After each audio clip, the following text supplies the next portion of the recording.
ఓం నమో వెంకటేశాయ.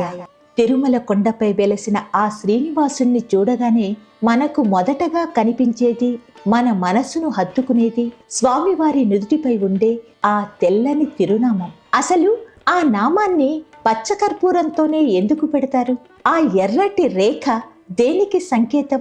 ఆ నామం స్వామివారి కళ్ళను ఎందుకు కప్పేస్తుంది?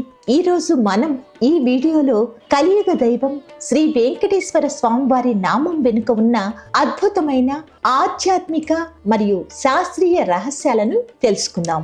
రంగులు వెనక మర్మం. శ్రీవారి నామాన్ని ఊర్ధ్వపుండ్రం అని పిలుస్తారు. ఇందులో 2 భాగాలు ఉంటాయి. మొదటిది ఇరువైపులా ఉండే తెల్లని భాగం.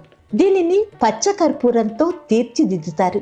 తెలుపు రంగు సత్వగుణానికి, అంటే ప్రశాంతతకు మరియు స్వచ్ఛతకు గుర్తు. రెండవది మధ్యలో ఉండే ఎర్రని నిలువు రేఖ. దీనిని